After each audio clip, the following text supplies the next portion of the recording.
The dust devil danced across the hardpan, kicking up red earth that had baked under the Arizona sun for longer than any man could remember. Colt Avery squinted through the haze, his weathered hands gripping the reins of his dun mare as they descended into the valley where Mercy's Bend huddled against the base of the Crimson Cliffs. It was 1885, and the frontier town looked about as welcoming as a rattlesnake's den. Board sidewalks warped from heat and neglect, false-fronted buildings leaning into each other like drunks at closing time. Colt had seen 100 towns like it, but something about this one made the hair on his neck stand up. Maybe it was the way folks stopped talking when he rode past, or how their eyes followed him with that particular brand of suspicion reserved for strangers. He'd come here with what little remained after selling his outfit to the Double Bar Ranch up north. 10 years of chasing other men's cattle had left him with calloused hands, a bad shoulder from a horse that went loco in a thunderstorm, and enough saved to buy a piece of land nobody else wanted. The deed in his vest pocket said 40 acres, bordering the Harwood property on the east. The land agent in Flagstaff had been eager to sell, too eager maybe, but Colt figured any man who'd survived the Comanche raids of '71 could handle whatever troubles came with cheap land.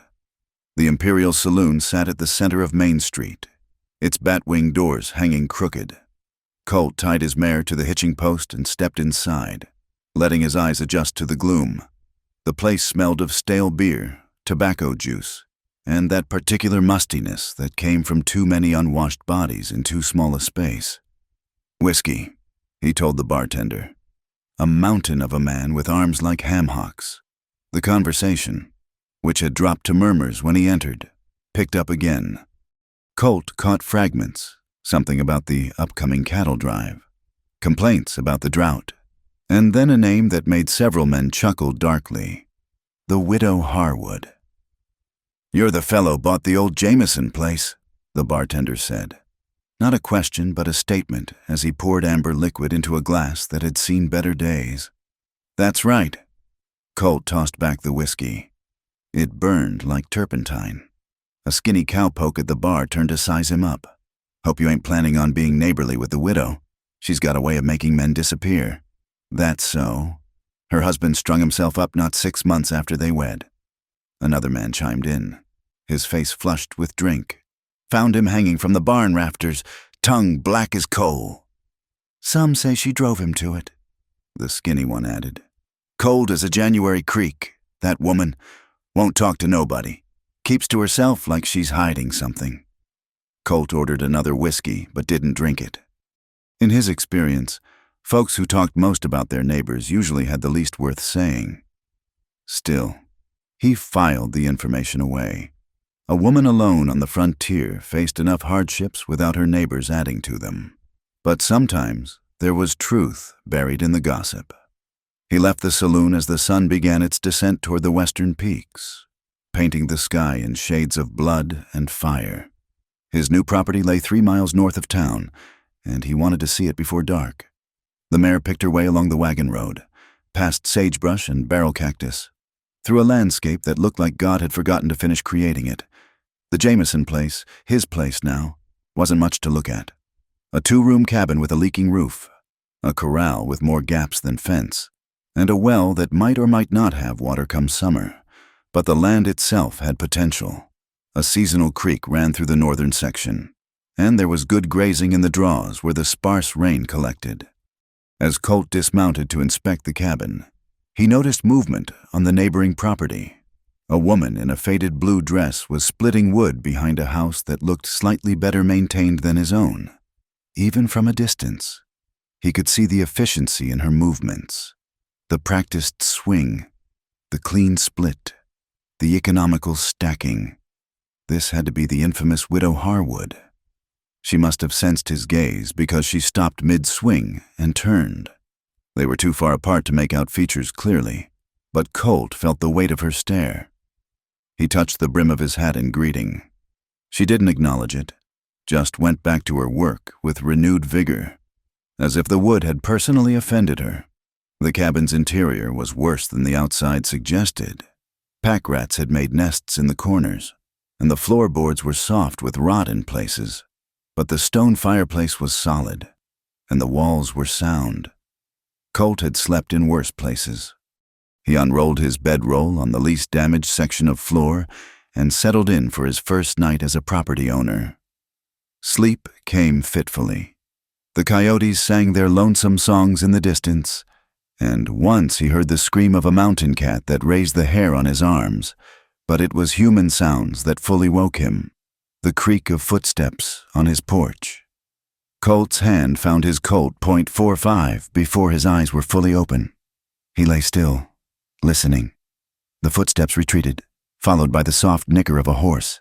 By the time he made it to the window, he saw only a shadow disappearing into the darkness, heading in the direction of the Harwood place. Morning came with a surprise. On his porch sat a basket covered with a clean cloth. Inside, he found a loaf of fresh bread, still warm, and a jar of apple preserves. No note, nothing to indicate who'd left it, but Colt knew. The widow who supposedly drove men to their doom had crept to his door in the dead of night to leave him food. He spent the day working on the cabin, patching the worst of the roof with materials scavenged from an old shed. By afternoon, the heat drove him to find shade. That's when he noticed the lone rider approaching from town. The man sat his horse like he owned the world. Expensive hat tilted at an arrogant angle. "You'd be Avery," the rider said, not bothering to dismount. He was young, maybe 25, with the soft look of someone who'd never missed a meal or worked a hard day. "I would. And you'd be Tom Morrison. My father owns the bank in town." He gestured toward the Harwood property. "Friendly advice, keep your distance from the widow. We've been trying to buy her out for months. Railroad's coming through eventually, and that land will be worth something. Don't need some drifter complicating things." Colt leaned against his doorframe. "Appreciate the advice. Here's some for you. I don't take kindly to being told what to do on my own land." Morrison's face darkened. "Your land won't be worth spit if you cross the wrong people. Avery, the widow's bad luck. Ask anyone." "Already did. Heard plenty of talk, not much substance." Her husband was a thief. Stole horses from the double bar before he strung himself up. She probably knew all about it. Morrison wheeled his horse around. "Don't say you weren't warned." After Morrison left, Colt found himself looking again toward the Harwood place. Smoke rose from the chimney, straight up in the still air. He thought about the bread, still soft on his makeshift table. A woman who left food for strangers in the night didn't strike him as the type to drive men to despair. As the sun began to set, he decided to return the basket. It was only neighborly, after all. The Harwood cabin was indeed in better shape than his, with a vegetable garden fighting valiantly against the desert and chickens scratching in a well-maintained coop. Colt knocked on the door and waited. When it opened, he found himself looking into eyes the color of storm clouds. Eliza Harwood was younger than he'd expected, maybe 30, with dark hair pulled back severely and a face that would have been beautiful if it weren't set in such hard lines. She looked at him like she was measuring him for a coffin. "Mrs. Harwood, I'm Colt Avery.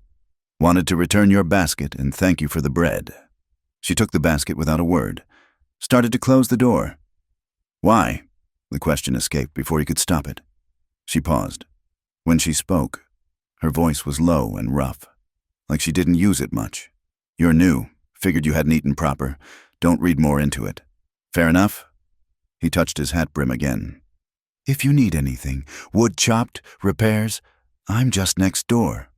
Her laugh was bitter as alkali water. "Men offering help always want something in return."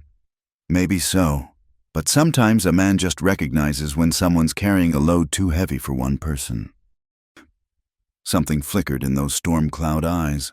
For a moment, the hard mask slipped, and he saw exhaustion, loneliness, grief. Then it was gone, replaced by that defensive wall. "I've managed this long. Good evening, Mr. Avery." The door closed firmly, leaving Colt standing in the gathering dusk. As he walked back to his cabin, he found himself thinking not about the warnings or the gossip, but about that brief glimpse of the woman beneath the armor. Whatever had driven Eliza Harwood to build such walls around herself? Colt suspected the truth was far different from what the good people of Mercy's Bend believed. The weeks that followed were filled with backbreaking work. Colt threw himself into rebuilding his property with the single-minded determination that had kept him alive through cattle drives and Indian raids. He patched the barn roof, rebuilt the corral with posts he cut and hauled himself, and dug out the well until he hit water sweet enough to drink. The physical labor was a blessing. It kept his mind from wandering to the woman next door, who haunted the edges of his vision like a ghost. He'd catch glimpses of Eliza Harwood as she went about her daily chores. She worked from dawn to dusk, tending her garden, feeding chickens, mending fences with the efficiency of someone who'd learned to depend only on herself. Sometimes he'd hear the ring of her axe on wood, steady as a heartbeat. Other times he'd see her heading to town in her rickety wagon, back straight as a ramrod, ignoring the whispers that followed her like dust. The first time Colt spoke to her again was 3 weeks after their initial meeting. He'd been working on his roof when he noticed smoke. Too much smoke, coming from her property. Without thinking, he grabbed a bucket and ran. He found her beating at a grass fire with a wet blanket, sparks from her burn pile having caught the dry grass. Without a word, he joined the fight. Together they stamped and beat at the flames until only blackened earth remained. "Could have handled it myself," she said, breathing hard, face streaked with soot. "I'm sure you could have." Colt wiped sweat from his brow. But no shame in accepting help when fire's involved. Seen too many homesteads lost to pride. She studied him for a long moment, then nodded slightly. "Thank you." It was progress, small as it was. Late one evening, Colt sat on his porch cleaning his rifle when he heard it, a low growl that made his blood run cold. In the moonlight, he saw the wolf, lean and desperate, circling Eliza's chicken coop. The creature was massive, probably driven down from the mountains by hunger. Colt raised his rifle, sighted carefully. The crack of the shot echoed across the desert. The wolf dropped, but not before Eliza burst from her cabin, shotgun in hand, nightgown billowing like a spirit. "It's done," Colt called out. "Wolf was after your chickens."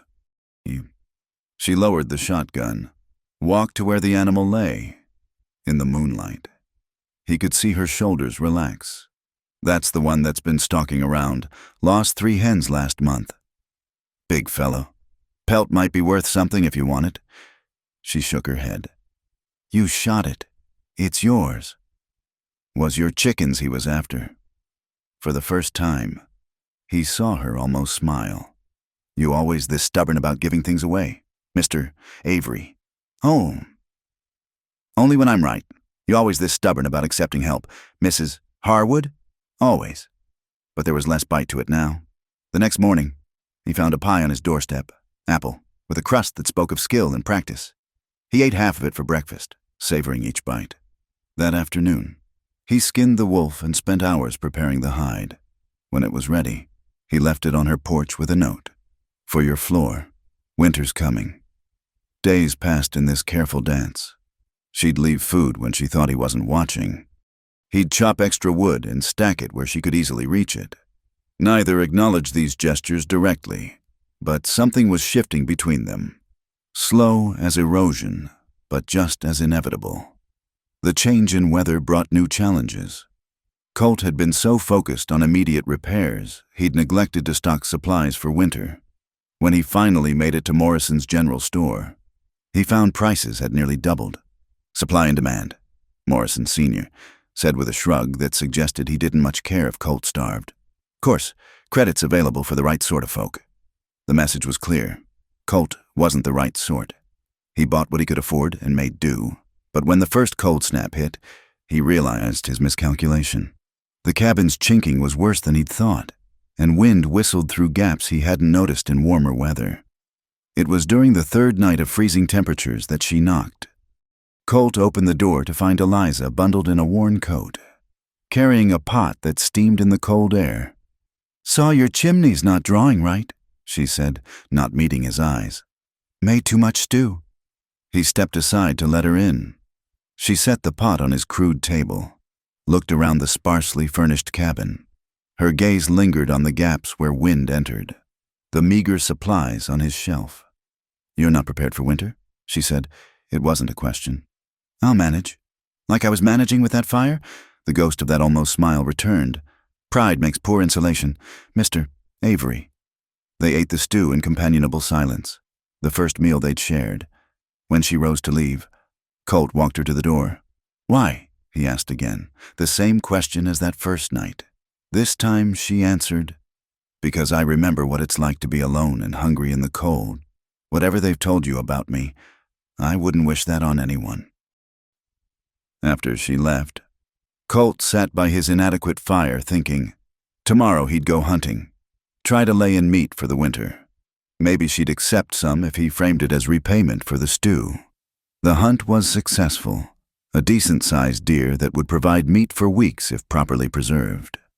Colt spent the day butchering, smoking what he could, packing the rest in salt. As evening approached, he loaded a generous portion into a sack and headed to Eliza's cabin. He found her sitting on her porch despite the cold, staring out at the desert. She looked up at his approach, and he saw she'd been crying, though her face was now composed. "Brought you some venison," he said, setting the sack on the step. "Fair trade for the stew." "Today would have been my anniversary," she said suddenly, as if the words had escaped without permission. 5 years, if he'd lived. Colt sat on the other end of the porch, keeping respectful distance. "You loved him. I thought I did. Maybe I loved who I thought he was." She wrapped her arms around herself. "They tell you he was a horse thief? They mentioned it. He was—" Her voice was flat. "Also a drunk and a gambler. But I didn't know that when I married him. He was charming, said all the right things. My parents were dead. I was alone. I was foolish." Colt said nothing, just waited. "The drinking got worse after we came here. Then the debts. Then he started stealing to pay what he owed." She laughed bitterly. "When Morrison's boys finally came for him, he chose the coward's way out, left me to face it all alone. That why Morrison wants your land? Payment for the debts? That's what he says, but I've paid back every cent. Worked myself near to death doing it. Now he just wants the land because he thinks the railroad's coming." She finally looked at him. "I won't sell. This place is all I have left, all I've earned with my own hands. They'll have to bury me here." "Might not come to that," Colt said mildly. "You don't know Morrison, or this town. They've decided what I am. The black widow who drove her husband to suicide. Easier than admitting one of their own was a thief and a coward." They sat in silence as darkness fell. Finally, Colt stood. "Thank you for telling me. And Mrs. Harwood, your husband was a fool. Any man who'd choose a rope over facing trouble with a woman like you beside him wasn't worth mourning." He left before she could respond, but not before he saw surprise flash across her face. The first real storm of winter hit a week later. Colt woke to howling wind and snow driving horizontal past his windows. By noon, drifts were piling against the north side of his cabin. He kept the fire roaring but still felt the cold seeping through every crack. By evening, he was genuinely worried. His wood supply was dwindling faster than expected, and the storm showed no signs of letting up. He was contemplating burning furniture when the door shook under heavy knocking. Eliza stood there, covered in snow, looking like an avenging angel. "Get your things. You're coming with me." "I'm fine." "You're a fool is what you are. That shack won't last the night, and we both know it. Now come on before we both freeze arguing about it." Colt grabbed his bedroll, rifle, and what few possessions mattered. The walk to her cabin was treacherous, wind trying to knock them down with every step, but her place, when they reached it, was warm and solid, built by someone who understood frontier winters. "You'll sleep by the fire," she said, matter of fact. "There's stew in the pot and cornbread in the warmer." "Mrs. Harwood." "Eliza," she interrupted. "If you're going to sleep in my house, you might as well use my given name. Eliza." He tested the name, liked how it sounded. "I'm obliged to you. You saved my chickens from that wolf. Call us even." But as she turned to head to her small bedroom, Colt caught her hand. She froze, looking down at where they touched. "We're not even," he said quietly. "Not by a long shot, but I aim to work on that." She pulled away slowly, not rejecting but retreating. "Get some sleep. Colt, storm might last days." As he settled by the fire, wrapped in blankets that smelled faintly of her, lye soap and something floral, Colt thought about the twists that had brought him here. A month ago, he'd been just another drifting cowhand. Now he was lying on the floor of a woman's cabin, the same woman the whole town warned him against, feeling more at home than he had in years. Outside, the storm raged. Inside, the fire crackled peacefully. From the bedroom, he heard Eliza moving about, settling in. It was domestic in a way that should have spooked him but didn't. Just before sleep took him, he heard her voice, soft in the darkness. "Thank you for not running when I told you the truth." He wanted to answer, to tell her that wild horses couldn't drive him away now, but somehow he knew she wasn't ready to hear that yet. So he just said, "Thank you for the shelter." "Eliza." Tomorrow would bring new challenges, the storm, the town's gossip, Morrison's threats. But tonight, they were just two people who'd found warmth in the middle of a blizzard. For now. That was enough. The storm lasted 3 days. 3 days of howling wind and driving snow. 3 days of careful politeness as two solitary people learned to share space. Colt kept himself busy, mending harness, sharpening tools, fixing a broken chair. Eliza went about her routines as if having a man in her house was perfectly normal, but he caught her watching him sometimes, a puzzled look on her face like she was trying to solve a riddle. On the third night, with the wind finally dying to a whisper, they sat by the fire drinking coffee. The silence between them had grown comfortable, but Colt sensed something building in her, words fighting to get out. "My husband," she said suddenly, "used to hit me." Colt's hands tightened on his cup, but he kept his voice level. "I'm sorry." Not at first. At first he was different, but the drinking changed him, or maybe revealed who he really was. She stared into the flames. "When I lost the baby, he blamed me, said I was cursed, that I'd poisoned it somehow." The pain in her voice was raw, years old but still bleeding. Colt set down his cup, moved closer but didn't touch her. "That why you believe them? The town, when they say you're bad luck? Hard not to believe it when everyone you care for ends up gone." She laughed, but it was broken glass. "My parents died of fever when I was 17. My husband turned monster and then corpse. The baby." She trailed off. "That's not curse, Eliza.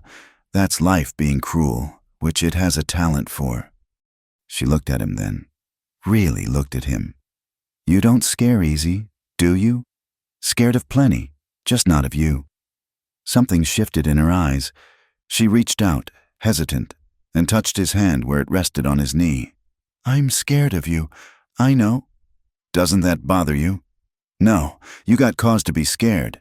But I aim to prove you wrong, however long it takes." She pulled her hand back, but slower than before.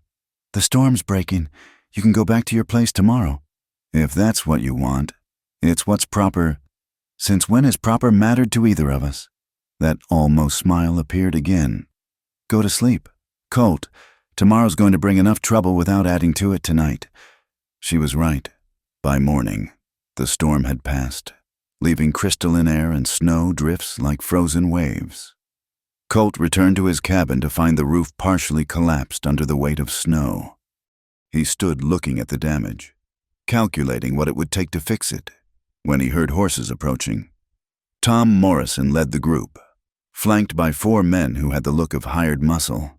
They reined up just outside rifle range, which told Colt they weren't complete fools. "Avery," Morrison called out. "Heard you weathered the storm at the widow's place." "Building took damage. She offered shelter. Charitable of her, though folks are talking. Unmarried woman, unmarried man. 3 nights under one roof." Morrison's smile was oily. "Could damage what's left of her reputation. Seems to me folks talk regardless. Don't see how it's your business either way." Everything in this town is my business, including who's buying up property that should rightfully be ours. Morrison leaned forward in his saddle. I'll make you a deal, Avery. I'll buy your land for twice what you paid. You can move on. Start fresh somewhere else. Not interested? You sure? Because if you stay, things could get uncomfortable.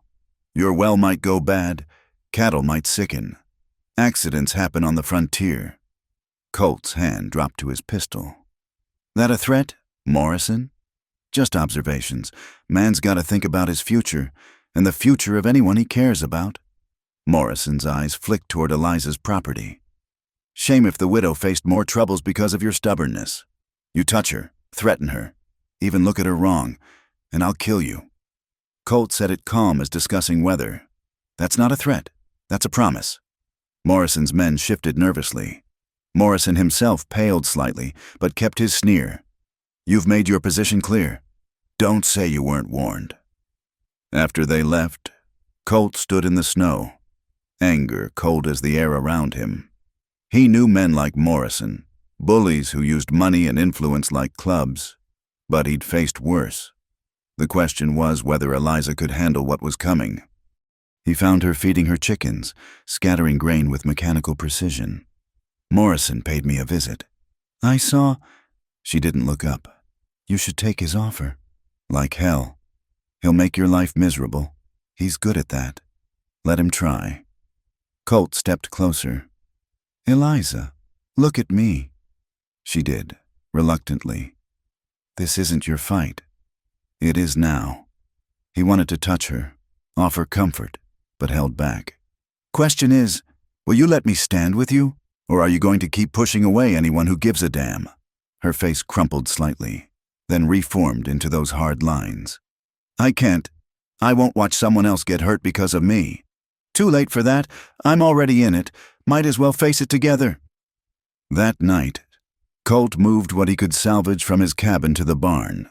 It was cold but dry, and closer to Eliza if trouble came. She protested. Of course, but he ignored her. Some battles were worth having. This wasn't one of them. The trouble started small. Colt's newly repaired fence was cut in 3 places. Dead coyotes appeared in Eliza's well. Thankfully, she spotted them before the water was fouled. Someone scattered nails near his barn entrance, though he found them before his horse did. Pranks, Eliza said when he told her. They want us rattled. They want us gone. Same thing, in the end. But the pranks escalated. Colt woke one night to his barn on fire. By the time he got it under control, half the structure was gone. The next morning, Eliza found all her chickens dead, necks wrung. She stood among the feathered corpses, face stone. Colt had seen that look before. In soldiers who'd seen too much, something inside her had finally broken, or perhaps finally healed wrong, like a bone set crooked. Enough, she said quietly. That afternoon, she put on her best dress, still faded but clean and pressed, and marched into town. Colt followed, keeping distance but ready for trouble. She walked straight into Morrison's bank, past the startled clerk, into the back office. Colt heard raised voices, Morrison's turning from smugness to anger to something like fear.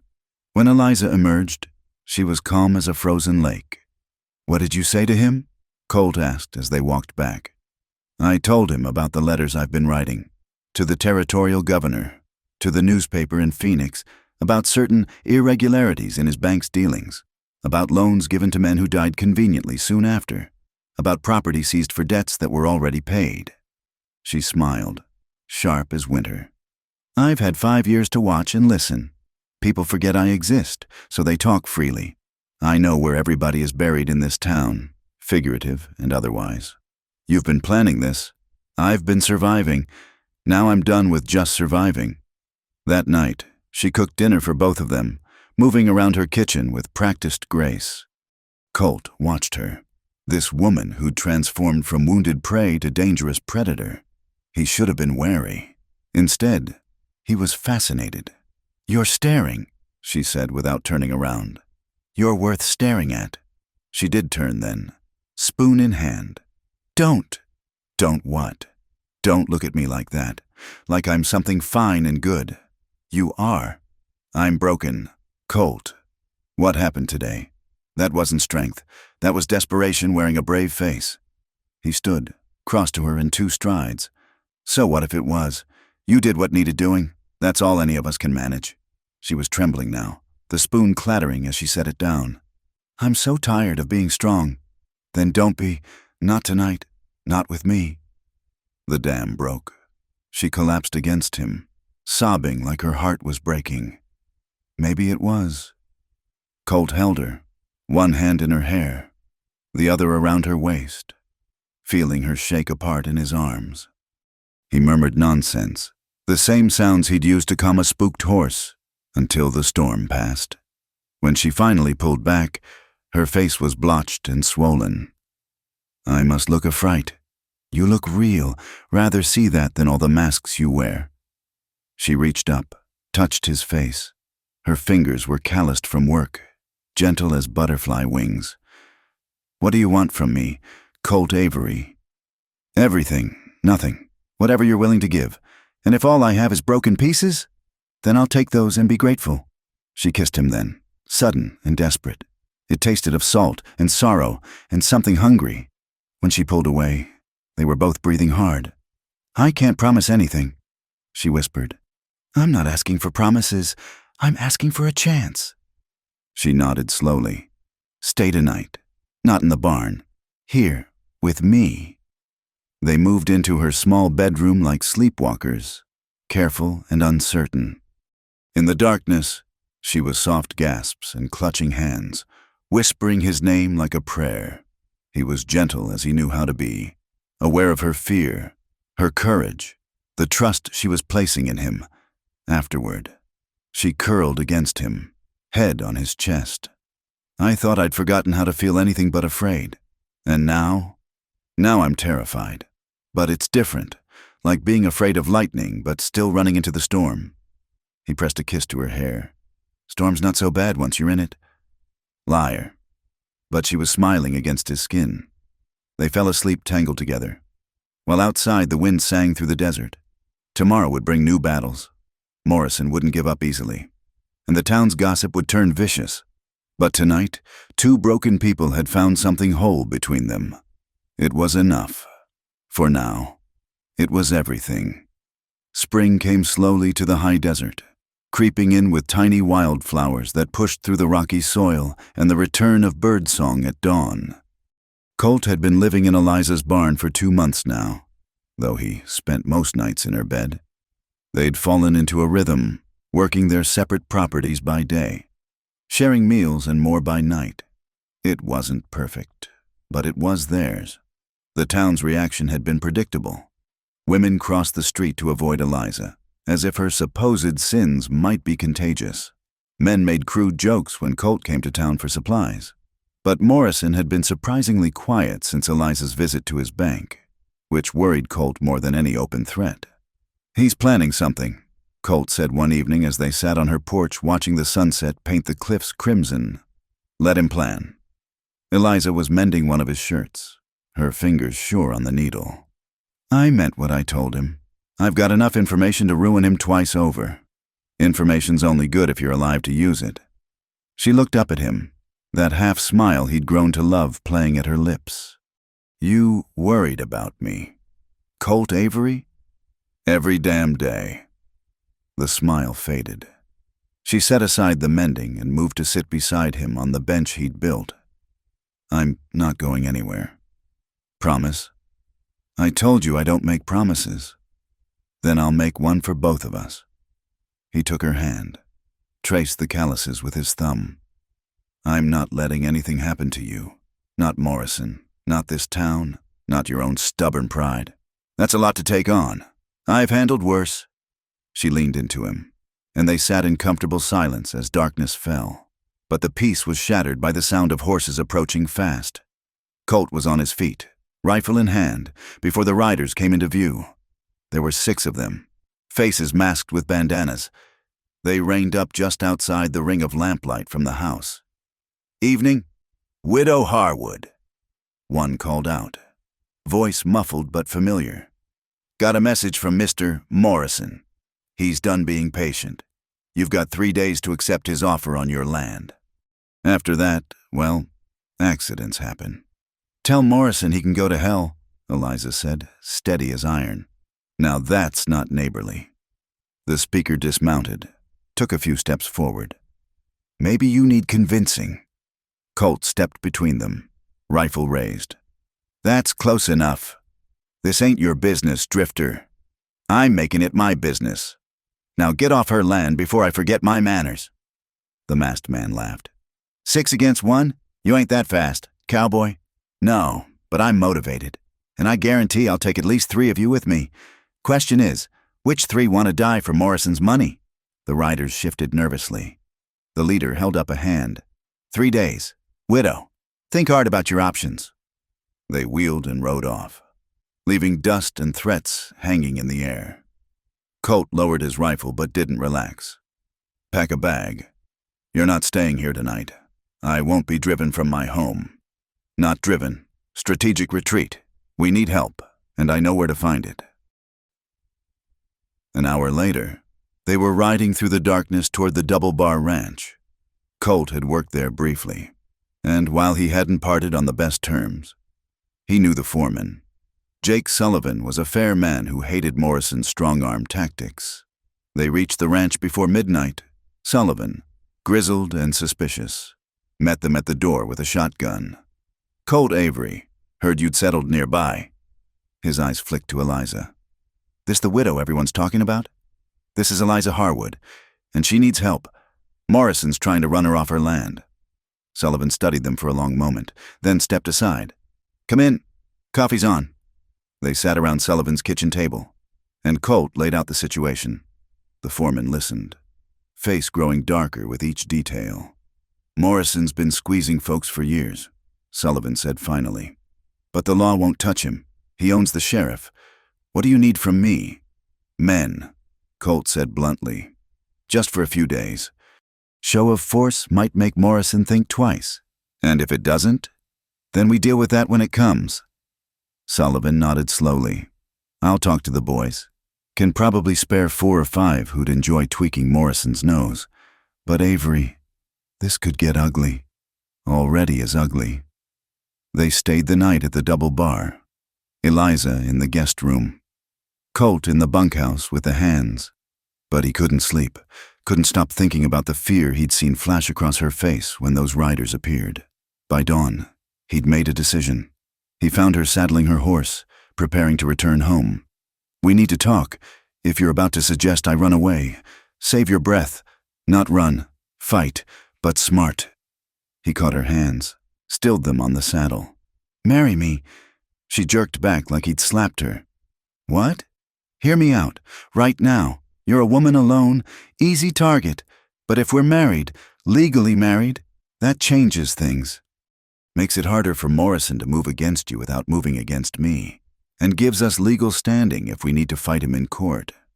That's not a reason to marry someone. It's one reason, not the only one."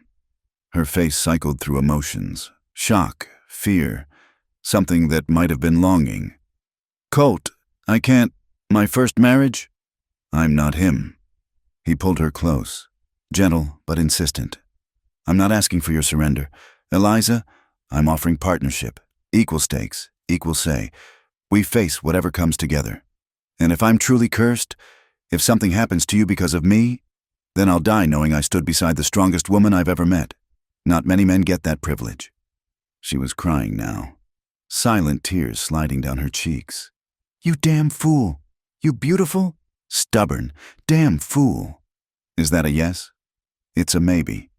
Ask me again when this is over, when Morrison's dealt with and we're not making decisions out of fear."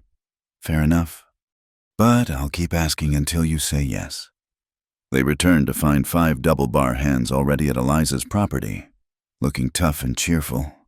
Morrison's men, who'd apparently been watching the place, had vanished like smoke. The next 2 days were tense but quiet. The Double Bar men took shifts, always 2 on watch. Colt and Eliza went about their work, trying to maintain normalcy. But on the third morning, Morrison himself appeared, accompanied by Sheriff Watson and a dozen armed men. "Mrs. Harwood," Morrison called out, staying carefully back from the property line. "I've come for your final answer." Eliza stepped onto her porch, Colt beside her. The double bar men spread out behind them. Same as before, no sale. "That's unfortunate." Morrison produced a paper. "Sheriff Watson here has a warrant. Seems some horses bearing the double bar brand have gone missing. Witnesses say they saw Avery here driving them onto your property." "That's a lie." Sullivan stepped forward. "All our stock's accounted for. Not according to this complaint filed by concerned citizens." Morrison's smile was venomous. "Of course, if Mrs. Harwood were to sell her property, move on, I'm sure these witnesses might reconsider their testimony." "You bastard," Colt growled. "Careful. Avery, threatening a law-abiding citizen in front of the sheriff? That's another charge." Morrison's eyes glittered. "What'll it be? Widow, your land, or your lover's freedom?" Eliza was trembling beside him, and Colt knew what this was costing her. To lose someone else to Morrison's machinations, to be forced to choose. But before she could speak, a new voice cut through the tension. "That warrant's no good. Sheriff!" Everyone turned to see a stranger riding up. Tall, lean, wearing a long coat despite the warmth. He had the look of authority about him, and the sheriff paled visibly. "Who the hell are you?" Morrison demanded. "You, Marshal Samuel Carter." The man dismounted, hand resting easy on his pistol. "Got a wire from the territorial governor about some irregularities in this county. Thought I'd come take a look." He examined the warrant, then tore it in half. "Fraudulent document. Sheriff, you're under arrest for corruption." "Morrison, you're coming too. Got some questions about missing bank funds and forged documents." The next few minutes were chaos. Morrison tried to run, but Sullivan's men cut him off. The sheriff surrendered meekly, knowing the game was up. Half of Morrison's hired guns melted away, wanting no part of federal charges. As Morrison was led away in irons, he spat at Eliza's feet. "This isn't over, whore! I've got friends!" Colt's fist connected with his jaw, dropping him to the dirt. "That's for the chickens," he said calmly. "Want to try for more?" Marshal Carter allowed himself a small smile. "Mrs. Harwood, your letters to the governor were very detailed. Took some time to verify everything, but you did good work. This county's going to be a lot cleaner now." After everyone left, the marshal with his prisoners, Sullivan's men back to the ranch, Colt and Eliza sat on her porch in stunned silence. "It's over," she said finally, like she couldn't quite believe it. "This part is still gotta rebuild. Make a real go of these properties. Together, if you'll have me." She turned to face him fully, and he saw something new in her eyes. The walls were still there, might always be there in some form, but there were doors now, ways through. "Ask me again," she said softly. "Eliza Harwood, will you marry me? Not out of fear or necessity, but because I love you, because you've carved out a place in my heart I didn't know was empty until you filled it." "Yes." The word came out on a sob. "Yes, you beautiful fool. But I need time. Need to learn how to be myself again before I can be yours. All the time you need, I'm not going anywhere." She kissed him then, sweet and full of promise. When they broke apart, she was smiling, not the half smile he was used to, but something full and genuine. "I love you too," she whispered. "God help me, I fought it. But I love you." As the sun set behind the cliffs, painting the world in shades of gold and crimson, they sat together planning their future. There would be challenges ahead, rebuilding after the winter damage, establishing their ranches, dealing with whatever supporters Morrison had left. But for the first time in years, Eliza believed in tomorrow. And Colt just held her close, marveling at the woman who'd transformed his simple plan to buy land into something so much more. He'd come to Mercy's Bend looking for a new start. He'd found that, and more. He'd found home. The morning after Morrison's arrest, Eliza woke before dawn and slipped out of bed, leaving Colt sleeping. She needed to walk, to think, to breathe air that didn't feel heavy with the weight of the past. The desert was painted in shades of purple and gray, that magical hour before the sun turned everything to brass and dust. She found herself at the small cemetery on the hill overlooking town. Her feet had carried her there without conscious thought, to the weathered wooden cross that marked her husband's grave, Nathan Harwood. It read, 1858 to 1884. Nothing more. No loving husband. No sadly missed. Just a name and dates, cold as the man himself had become. I'm getting married again, she told the silent grave. To a good man this time. A man who sees me as more than property or burden. She knelt, brushing dirt from the marker. I used to come here and apologize for not being enough, for driving you to what you did, but I'm done with that now. You made your choices. Nathan, I'm making mine. When she stood, she felt lighter somehow. Not free, she might never be entirely free of those scars, but unburdened enough to move forward.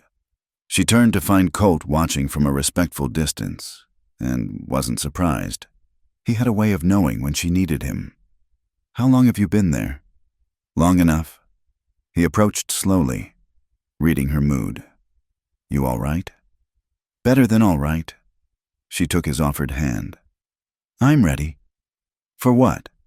To live, to build something new instead of just protecting what's old. She squeezed his fingers. To let myself be happy without waiting for it to be taken away. They walked back together as the sun crested the hills, and Eliza felt something she hadn't experienced in so long she'd almost forgotten its name. Hope. The next weeks were a whirlwind of activity. With Morrison gone and a new sheriff appointed, a stern but fair man named William Hayes, who'd actually studied law, the town's atmosphere began to shift. People who'd been afraid to speak against Morrison's tactics came forward. Some even approached Eliza with awkward apologies. Don't need their apologies, she told Colt one evening as they worked on expanding her chicken coop. Need their business. I'm thinking of selling eggs in town, maybe some preserves. Build something legitimate. Smart. I've been thinking about horses. That meadow on my property would make good pasture. Start small. Breed quality over quantity. They worked in companionable silence, building dreams nail by nail. But Eliza noticed Colt favoring his right shoulder, the one Morrison's man had caught with a lucky blow during the confrontation. You're hurting, she said. It's nothing. Liar. She set down her hammer. Inside. Let me look. In her kitchen, she had him remove his shirt. The bruising was spectacular, purple and green spreading across his shoulder blade. She heated water, prepared a poultice of herbs she'd learned about from her mother. This'll sting, she warned. Can't be worse than Christ Almighty, woman. Baby. But her hands were gentle as she worked the medicine into his skin. You know what I've been thinking about? Setting me on fire. A wedding, a real one. Not rushed, not in fear. Something proper, with witnesses and a celebration after. His hands caught hers, stilled them. Eliza Harwood. Are you proposing to me? Maybe. Would that scandalize you? Nothing about you scandalizes me anymore. He turned to face her, and the heat in his eyes had nothing to do with pain. Yes, to whatever you're asking. Yes. She kissed him, careful of his shoulder, less careful of everything else. They made their way to her bedroom, afternoon light streaming through the windows. It was different now, not desperate or fearful, but intentional.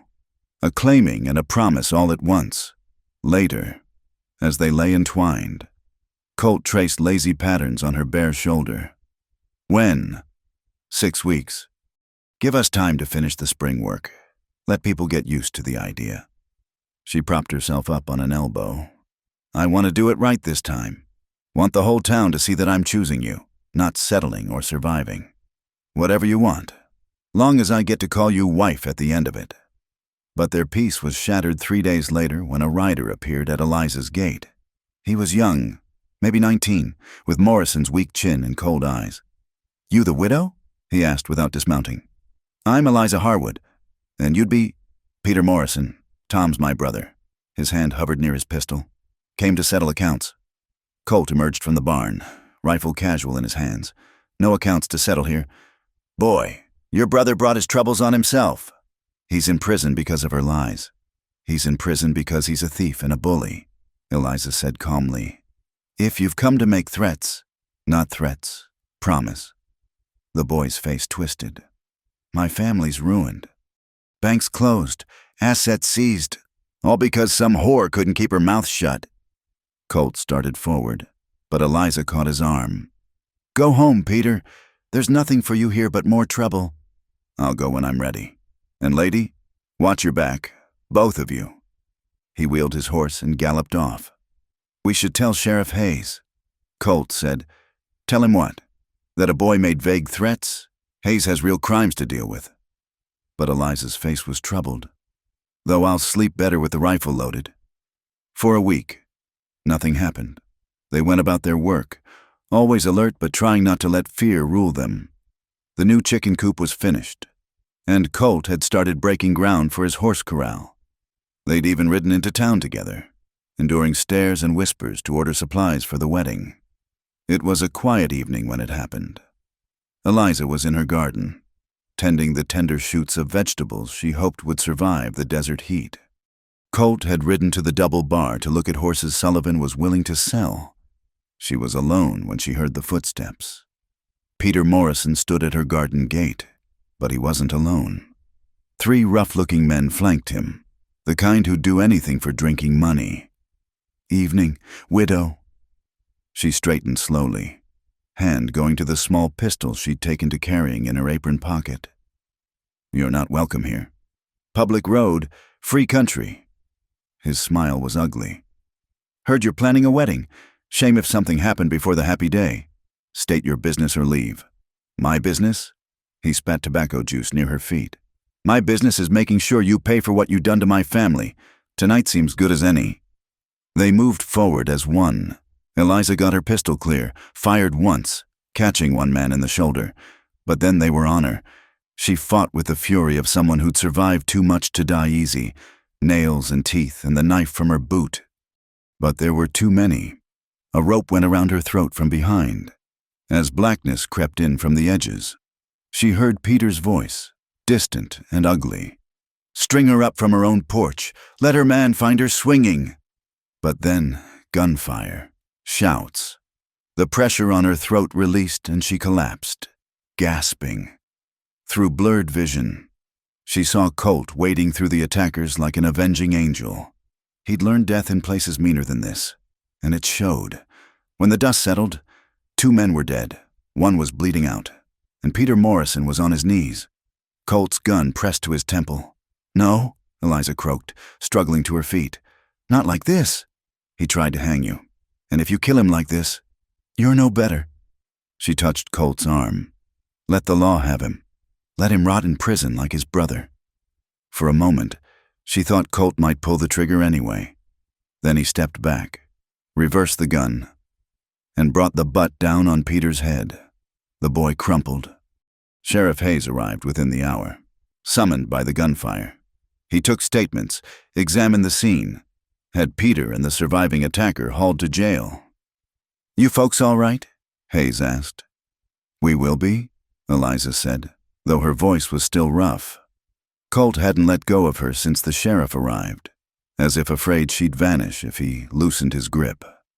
After Hayes left, they sat on her porch in silence. The marks on her throat were already purpling into bruises. I thought I'd lost you, Colt said finally. Takes more than a boy with a grudge to put me down. She tried for lightness, failed, though it was close. Too close. I should have been here. You can't guard me every minute. Won't live that way, looking over my shoulder forever. She turned to face him. But maybe we move up the wedding. Tomorrow. I don't want to wait anymore. Tomorrow's fine by me. Today would be better. She laughed, then winced as it hurt her throat. Let's shock the town proper. Widow marries drifter day after nearly being murdered. They'll talk about it for years. Let them talk. All I care about is making you mine, legal and proper. I'm already yours, Colt Avery. Have been since you knocked on my door with that empty basket. They were married the next afternoon in the small church. Sheriff Hayes and Jake Sullivan standing as witnesses. Eliza wore her good dress, the bruises on her throat hidden by her mother's lace collar. Colt had somehow found a suit that almost fit. The preacher, young and nervous, stumbled over the words. But it didn't matter. What mattered was the way Colt looked at her as he slipped his mother's ring onto her finger. What mattered was how her voice didn't shake when she said, "I do." What mattered was the kiss that sealed it, gentle and fierce all at once. There was no grand celebration. Neither of them had the heart for it after recent events. Instead, they rode home as husband and wife, the sunset painting the world in shades of gold. That night, as they lay in bed that was now theirs by law and choice. Eliza traced the scars on Colt's chest, knife wounds, bullet grazes, the history of a violent life written in flesh. "No more," she said. "We've both bled enough. Can't promise there won't be trouble. World's full of it." "I know, but we face it together now. No more standing alone." He pulled her close, careful of her bruised throat. "Together," he agreed. Outside, a storm was building on the horizon, lightning flickering between the clouds. But inside their small house, there was warmth and safety, and the beginning of something that might, with luck and work, grow into a lifetime of happiness. Eliza Avery, she'd have to get used to the name, closed her eyes and, for the first time in years, slept without fear. The change in Eliza after their marriage was like watching desert flowers bloom after rain. She still rose before dawn, still worked until her hands ached, but there was a lightness to her movements now, a tendency to hum while she cooked. Colt found himself stopping his work just to watch her, this woman who'd chosen to bind her life to his. They'd combined their properties, tearing down the fence between them and working the land as one unit. Colt's horses thrived in their new pasture, and Eliza's expanded garden promised a good harvest come fall. Even the chickens seemed more productive, as if the birds sensed the shift in their mistress's mood. It was on a particularly fine morning in early summer that Eliza found herself teaching the Baker children their letters. Word had spread that the former widow, now Mrs. Avery, could read and write better than most, and Sarah Baker had shyly asked if Eliza might spare time for her young ones. "A is for apple," Eliza said, watching 6-year-old Mary carefully copy the letter. "B is for—" "Bear," shouted 8-year-old Thomas. "Very good." Eliza smiled, remembering her own mother teaching her the same way, years and miles ago. Colt paused in the doorway, arms full of fresh lumber for the new porch he was building. The sight of Eliza surrounded by children made something twist in his chest, a longing he hadn't expected. That evening, as they sat on the half-finished porch watching the sunset, he broached the subject carefully. "You're good with those Baker children. They're eager to learn, makes teaching easy. Ever think about—" He let the question hang. Eliza's hand stilled on her mending. "I lost one baby. Colt, not sure I could survive losing another." "I know. And if you don't want to try, that's fine. You're enough for me. Just you." She set aside the shirt she'd been patching, moved to sit beside him on the bench. "The doctor in Flagstaff, after I lost the baby, he said there was no reason I couldn't carry another to term. That what happened was bad luck, not bad health." "Eliza, I'm scared," she admitted, terrified. "But seeing those children today, teaching them—" She took a shuddering breath. Maybe being scared isn't reason enough not to try. Colt pulled her close, pressed a kiss to her temple. "We don't have to decide now. We've got time." "Do we?" She looked up at him. "I'm 32, Colt, not old, but not young either. If we're going to try, then we try," he said simply. "And whatever happens, we face it together." 3 months later, on a crisp September morning, Eliza stood in Doc Hartley's office in town, hands pressed to her still flat stomach as he confirmed what she'd suspected. "About 2 months along, I'd say," the elderly doctor said kindly. "You'll want to take things easier as you get further along." "I'll try," Eliza said, knowing she was lying. Work was what kept her sane. kept her from dwelling on possibilities and fears. Colt was waiting outside with the wagon, trying to look casual and failing spectacularly. When she emerged, his eyes asked the question his mouth couldn't form in public. She nodded once and watched his face transform with joy and terror in equal measure. That night, they lay in bed not touching, as if she might break. Finally, Eliza huffed in frustration. "I'm pregnant, not made of glass. I know, He rolled to face her. "I keep thinking about you alone last time, going through that loss with no one to help. I'm not alone now." She took his hand, placed it on her belly. "We're not alone." The next months passed in a blur of preparation and careful hope. Colt became almost comically protective, trying to lift anything heavier than a dinner plate out of her hands. Eliza tolerated it with fond exasperation, secretly touched by his concern. The town's reaction was mixed. Some of the women who'd shunned her began to soften, offering advice and hand-me-down baby clothes. Others whispered about whether the Black Widow's curse would strike again. Eliza ignored them all, focused on the life growing inside her. It was a cold night in February when the pains began. Colt rode hell for leather to fetch Doc Hartley while Mrs. Baker stayed with Eliza. The labor was long, hard, filled with moments when Eliza was sure she couldn't go on. But Colt stayed beside her, letting her curse him and crush his hand, whispering encouragement when she faltered. Just as dawn broke over the mountains, filling the room with rose-gold light, their daughter entered the world with a mighty wail. "She's perfect," Doc Hartley announced, placing the squalling bundle in Eliza's arms. 10 fingers, 10 toes, and a set of lungs that'll wake the whole county." Eliza looked down at the tiny face, already seeing hints of Colt's stubborn jaw and her own dark hair. "Hello, little one," she whispered, tears streaming unchecked. "I'm your mama, and I already love you more than life itself." "What'll you call her?" "Mrs." Baker asked, beaming. Eliza looked at Colt, who was staring at his daughter like she was made of miracles and starlight. "Grace," she said.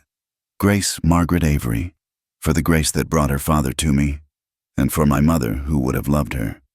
The baby, Grace, settled against her chest with a contented sigh, and Eliza felt the last frozen piece of her heart thaw completely. The first months were a blur of feedings and diapers, sleepless nights and overwhelming love. Grace was a good baby, alert and curious. With her father's steady temperament and her mother's determination, she had the whole town wrapped around her tiny finger within weeks. Even the most stubborn gossips found it hard to maintain that Eliza was cursed when they saw her walking through town with Grace in a sling, Colt beside her carrying packages, the picture of domestic contentment. It was Grace's baptism that marked the final shift in the town's perception. The church was packed, folks who hadn't spoken to Eliza in years coming to see the baby blessed. When the preacher asked who stood for the child, Jake Sullivan stepped forward along with Mrs. Baker. But then others rose too, the new sheriff, the school teacher, even some who'd whispered the loudest about curses and bad luck. "Seems you've got the whole town as godparents," the preacher said with a smile. After the service, there was a celebration at the Imperial Saloon, which had been cleaned and decorated for the occasion. Eliza stood with Colt, watching their daughter being passed from arm to arm, each person cooing over her dark eyes and rosebud mouth. "Look what you built," Colt murmured in her ear. "Not just Grace, but this community, acceptance." "We built it," she corrected. "Couldn't have done any of it without you believing I was worth saving." "You saved yourself. I just stood witness." Old Sam, the town drunk who hadn't been fully sober in 20 years, approached them hesitantly. "Mrs. Avery," he said, hat in hand, "wanted to apologize for the things I said back when, well, wasn't right, wasn't Christian. Your husband was my friend once, before the drink got him. I should have helped you instead of spreading tales." Eliza felt Colt tense beside her, but she touched his arm gently. "Thank you, Sam. That means something." The old man's eyes filled with tears. You named her Grace. Fitting, since you've shown more grace than this town deserved. He shuffled away before she could respond. As spring arrived, bringing with it the promise of new growth, the Avery Ranch had become something of a gathering place. Eliza's Sunday dinners drew neighbors who'd once crossed streets to avoid her. Her informal school now had 8 regular students. Colt's horses were gaining a reputation for quality, with buyers coming from as far as Phoenix. One evening, as Eliza sat in her rocking chair nursing Grace while Colt played his harmonica on the porch, she realized the life she'd built was nothing like what she'd imagined all those years ago as a young bride. It was harder won, built on loss and loneliness and sheer stubborn will. But it was also richer, deeper, more real than any girlish dream. "What are you thinking so hard about?" Colt asked, setting aside his harmonica. "How different everything is. How I spent so long just trying to survive. I forgot about living. And now I wake up every morning grateful. For you, for Grace, for this life we've made." She smiled at him over their daughter's downy head. "For second chances." "Speaking of chances," Colt said, moving to kneel beside her chair, "I've been thinking. That little ceremony we had was rushed. Necessary, but not what you deserved. What would you say to doing it again? Proper this time. With a real celebration, music, dancing. Show this whole town how Colt Avery feels about his wife. You want to marry me again? Every day if you'd let me. But once more in front of everyone will do."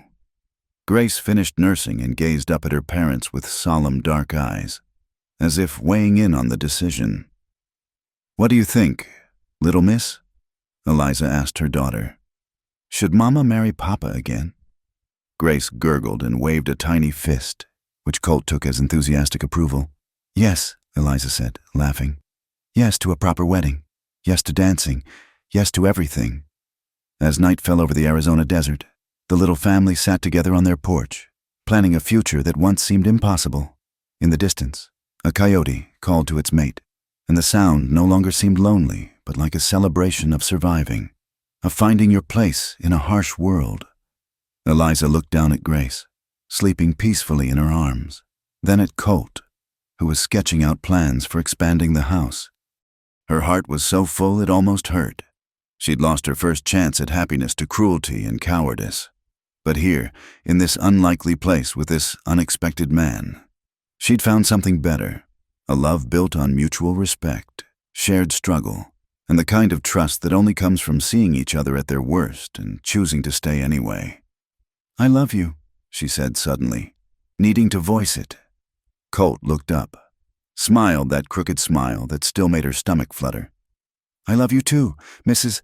Avery, all 3 of you, the widow who wouldn't quit, the woman who chose to trust again, and the mother who'd fight the whole world for our girl.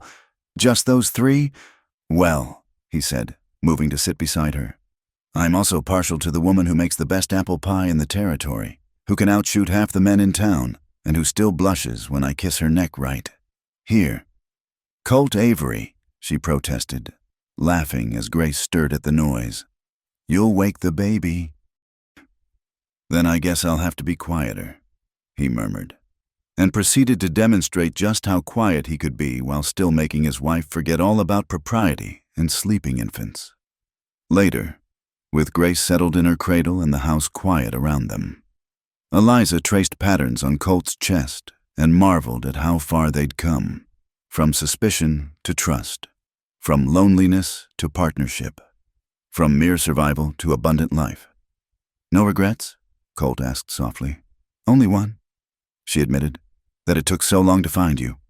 Worth the wait, though?" "Worth everything," she confirmed, and sealed it with a kiss that promised forever, or as close to forever as 2 people could manage in this hard, beautiful land they'd made their own.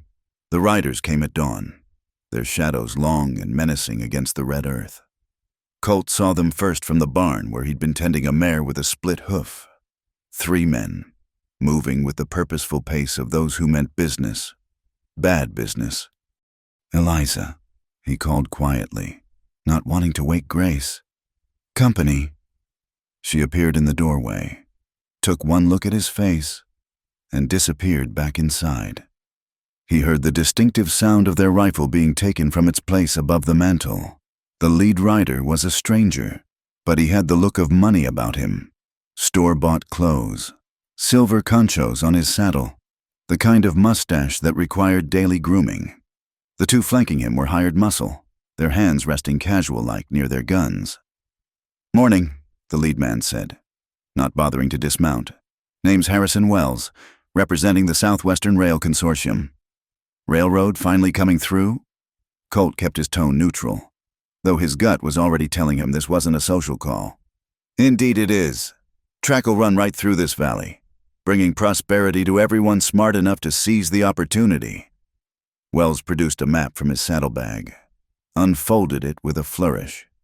"Your property sits right where we need to put the depot. Not interested in selling." Wells' smile never wavered. "Haven't heard my offer yet? $500 for the whole spread. Cash money. Land's worth 3 times that, and we both know it. Worth is relative. Mr. Avery could be worth nothing if, say, your wells went dry, or disease took your horses. Terrible things happen on the frontier." Eliza stepped onto the porch, rifle cradled in her arms like she was born to it. "That sounds like a threat. Mr. Wells." The railroad man's eyes flicked to her, dismissed her, returned to Colt. "Mistake. Just observations. Ma'am, I'm sure your husband understands business." "My wife understands business fine," Colt said. "Understands when someone's trying to steal what we've built? Answer's no. I'll give you time to reconsider. Weeks should do it." Wells refolded his map with precise movements. "I trust you'll make the sensible choice, for your family's sake." After they left, Colt and Eliza stood together watching the dust settle. "It's Morrison all over again," she said. "No, this is bigger. Railroad money means political connections, means they can tie us up in court until we're bled dry." Colt ran a hand through his hair. "Maybe we should consider." "Don't you dare finish that sentence. Colt Avery." Eliza's eyes flashed. "We didn't fight off Morrison and his thugs just to bow down to some fancy-dressed railroad man." From inside came Grace's morning cry, and Eliza went to tender. Colt remained on the porch, thinking the railroad would bring prosperity. True enough, but it would also bring more men like Wells, men who saw land and lives as entries in a ledger. Everything they'd built here, the community, the peace, the life they'd carved from hostile ground, would be swept away. That evening, Jake Sullivan rode over with the news. Wells has been making the rounds. Offered the Johnsons $800 for their place. Threatened to condemn it if they refused. They're packing up. Anyone else? The Millers are thinking on it. Old Sam already signed over his plot for drinking money. Sullivan spat tobacco juice with disgust. "Way I see it, you folks are the key. You hold out. Others might find their spine." Over the next days, the pressure mounted. First came the legal notices, claiming surveys showed the Avery Ranch was actually on government land, that their deed was invalid. Sheriff Hayes, apologetic but bound by law, had to serve the papers. "It's nonsense, of course," he said, "but you'll need a lawyer to prove it. That means money, time, traveling to Flagstaff for hearings." Then the accidents began. Gates left open so horses wandered. Salt poured in their well, caught before damage was done, but the message was clear. One morning, Colt found all their chickens dead, necks wrung, arranged in a grotesque pattern in the yard. Eliza stood over the carnage, Grace on her hip, face carved from stone. "They're trying to break us. They're trying to scare us." Not the same thing. She looked at him, and he saw the old Eliza there, the woman who'd survived alone, who'd built walls so high and thick nothing could breach them. Maybe Grace would be safer somewhere else, my cousin in California. "No." Colt pulled both of them close. "We don't split up. That's what they want, to divide us, make us weak." That night, unable to sleep, they sat at the kitchen table planning. "We need allies," Eliza said. "The town's grown fond of Grace, of us, maybe—" A crash interrupted her. The window exploded in a shower of glass. A flaming bottle sailing through. Colt grabbed the water bucket. doused the flames before they could catch. In the yard, riders were wheeling away, whooping like they'd won something. Grace wailed in terror. Eliza held her close, crooning softly, but over the baby's head, her eyes met Colt's with deadly determination. "Tomorrow," she said, "we fight back." The town meeting was held in the church, the only building big enough to hold everyone who showed up. Word had spread about the attacks, and folks were angry, not just for the Averys, but for what it meant for all of them. "Railroad wants to cut this valley in half." Colt addressed the crowd. "Turn our homes into way stations for their profit. Wells and his consortium don't care about Mercy's Bend. They care about money. Money's not evil." Someone called out, "Times are hard. Maybe the railroad's what we need." "At what cost?" Eliza stood, Grace sleeping in her arms. "They killed our livestock, threatened our child. That's who you want to do business with?" "Mrs. Baker rose. The Averys took me in when my husband died, gave me work when no one else would. They've helped half this town one way or another." "Are we going to abandon them now?" An argument erupted, neighbor against neighbor. Through it all, Wells sat in the back, smirking like he'd already won. Sheriff Hayes finally restored order. "Seems to me we need facts, not feelings. I propose we send a delegation to Flagstaff, investigate this consortium, see what's what." "I'll go," Sullivan volunteered. Several others nodded agreement. "Week's almost up." Wells said, standing, "My offer stands, but prices drop with delays." After the meeting, the Averys returned home to find their barn ablaze. By the time neighbors arrived to help, half the structure was gone, including their winter feed stores. Colt's prize mare, thankfully, had been moved to the far pasture that morning. They slept in shifts after that, one always awake, rifle ready. On the sixth night, Colt heard movement in the yard. He slipped out the back, circled wide. 3 men were spreading kerosene around the house foundation. The fight was brief but vicious. Colt had learned to fight dirty in places where losing meant dying. One man went down with a crushed windpipe. Another took a knife to the belly before fleeing. The third, younger and faster, got his gun clear.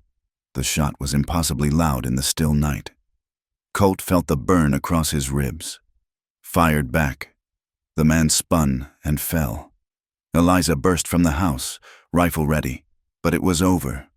In the moonlight, Colt recognized the third man, Wells' personal bodyguard. "You're hit," Eliza said, hands already checking the wound. "Graze, I've had worse." He was more concerned with the implications. "Wells just overplayed his hand. This isn't business anymore. It's attempted murder." Sheriff Hayes arrived with the dawn, took statements, examined the evidence. The wounded attacker, barely alive, confessed Wells had paid them to burn out the Averys, make it look like an accident. "That's enough for arrest warrants," Hayes said. "But Wells has already left town." Probably halfway to Tucson by now. 3 days later, Sullivan returned from Flagstaff with news that changed everything.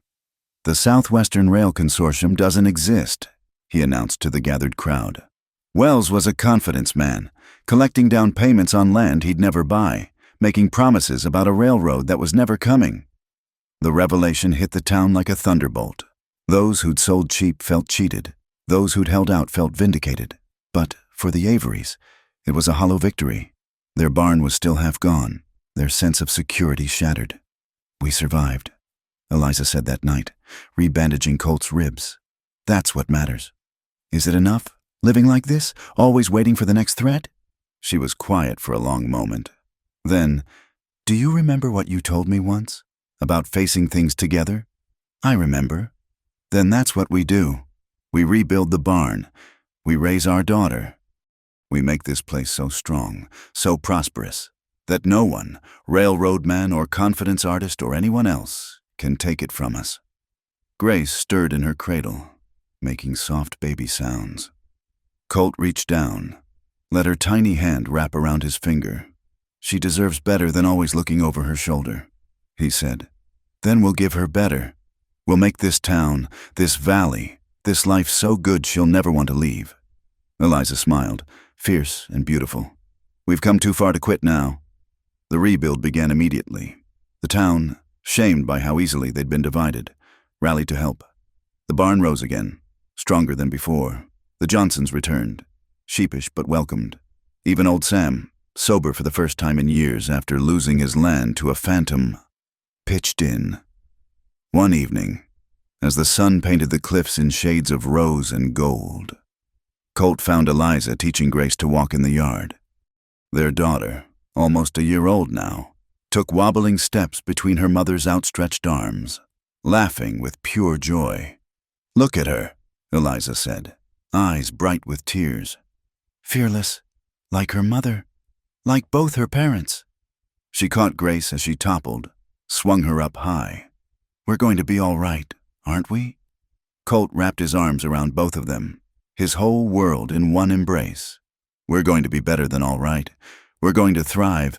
And standing there in the gathering dusk, their land stretched out around them, their community bound tighter by shared trials, their daughter's laughter echoing across the valley, he believed it. They'd been tested by drought and human cruelty, by loss and fear and greed, but they'd endured, more than endured. They'd flourished. And whatever came next, whatever new challenges the frontier threw at them, they'd meet it as they'd met everything else, together, unafraid, and absolutely unwilling to surrender what they'd built with blood, sweat, and love. The railroad would come eventually, real this time, bringing change neither good nor bad, but inevitable. But when it did, it would find the Averys ready, their roots too deep to dislodge, their bonds too strong to break. For now, though, there was peace. There was Grace learning to walk. There was Eliza's smile. There was another sunset over the desert, and the promise of another dawn. It was enough. It was everything. The courthouse in Flagstaff was grander than anything in Mercy's Bend, with marble floors that echoed every footstep and tall windows that let in shafts of dusty light. Colt stood before the judge in his best clothes, the suit from their wedding, pressed and mended by Eliza's careful hands. Beside him, she held Grace, now 3 years old and fidgeting in her Sunday dress. "Mr. Avery," Judge Patterson said, peering over his spectacles, "you stand accused of killing one Marcus Webb in defense of your property. How do you plead?" "Not guilty, Your Honor. Man was trying to burn my family alive." The trial had been inevitable. Wells might have disappeared like smoke. But the dead bodyguard had relatives with enough money to push for what they called justice.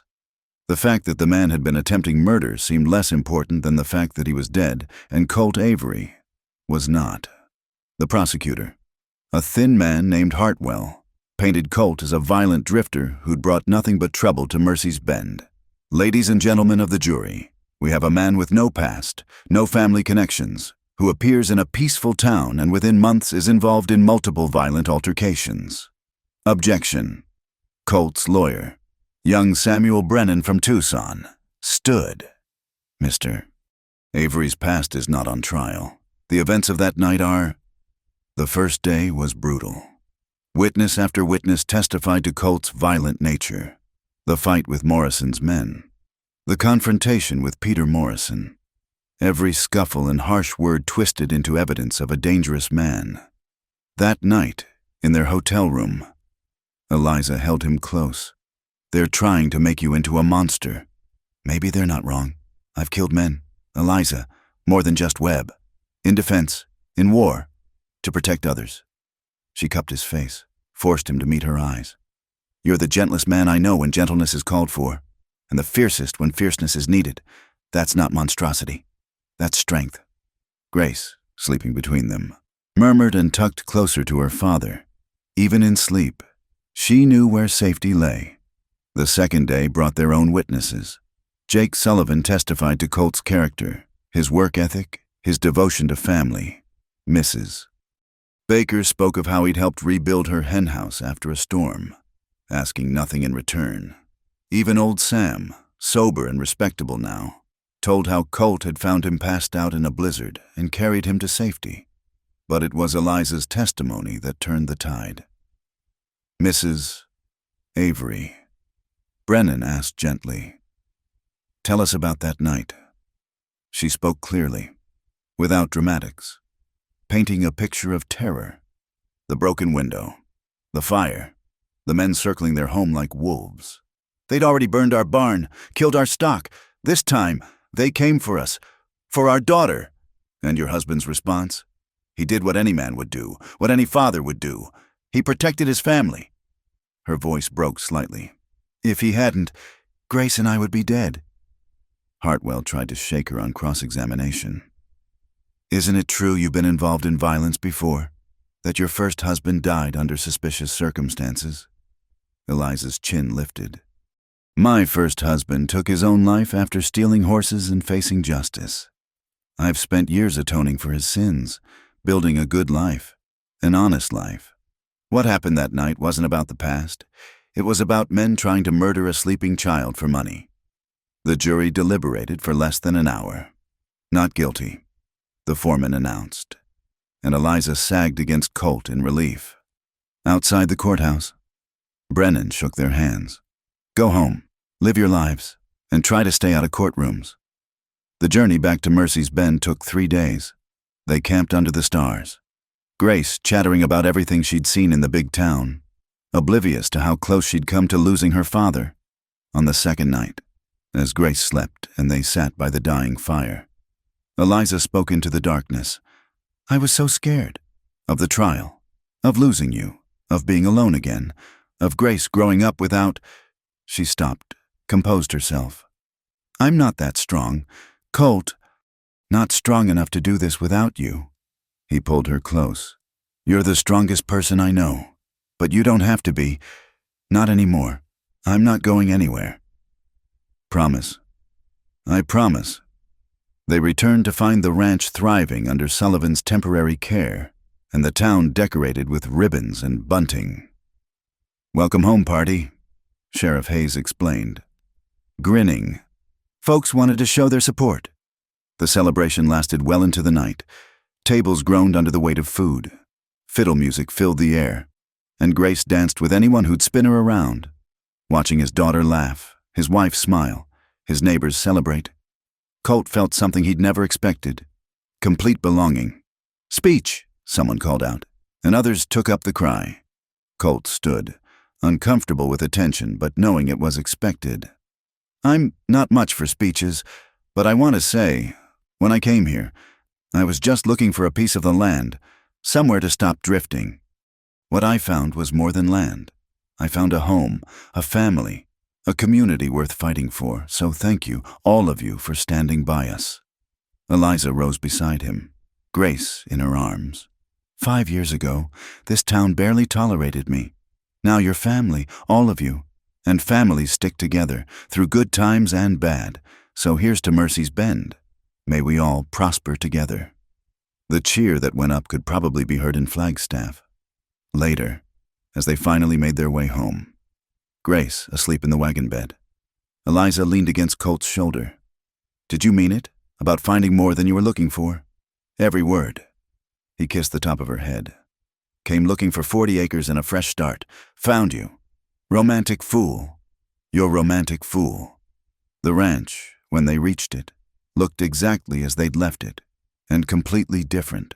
It was still the same modest house, the same patched barn, the same well-worn paths.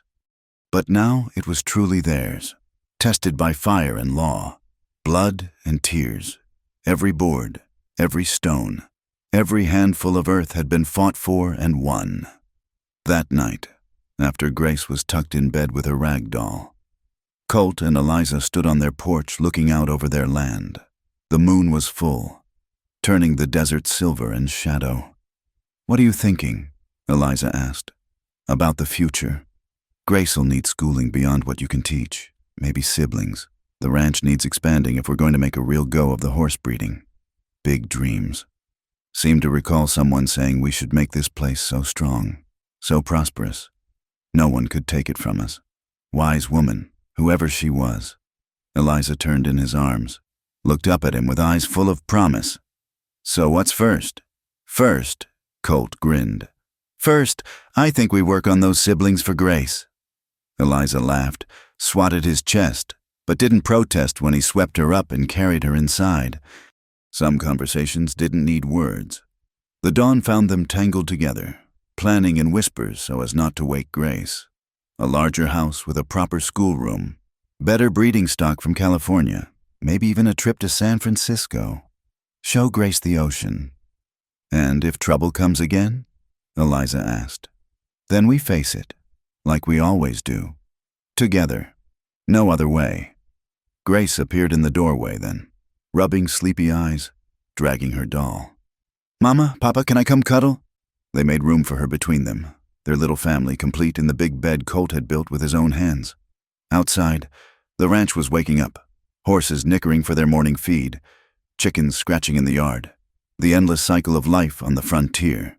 But inside, in this moment, there was perfect peace. A woman who'd found strength in her darkest hours. A man who'd found purpose in protecting what he loved. A child who'd never know the loneliness her parents had endured. It wasn't the life any of them had planned.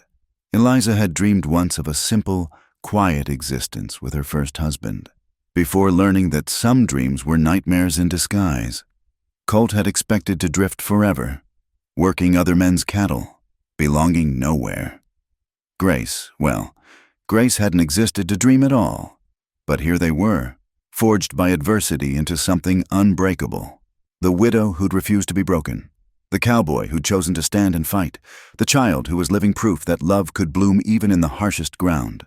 As the sun rose over the Arizona mountains, painting the world in gold and possibility, the Avery family faced it together. Whatever came next, drought or plenty, peace or conflict, joy or sorrow, they would meet it as they'd met everything else, hand in hand, heart to heart. Home, the real treasure of the frontier, Colt reflected, wasn't gold or land or even freedom. It was this, finding your people, your place, your purpose. He'd ridden 1,000 miles to discover what had been waiting here all along. A love worth fighting for, a life worth living, and a future worth building. One sunrise at a time.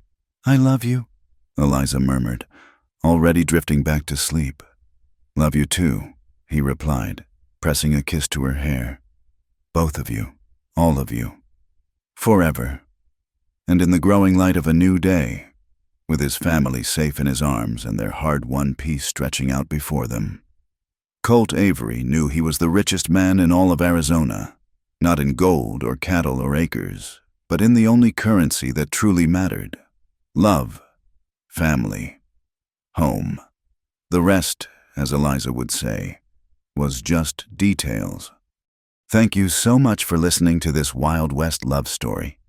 I'd love to know where in the world you're enjoying this tale. Please share in the comments below.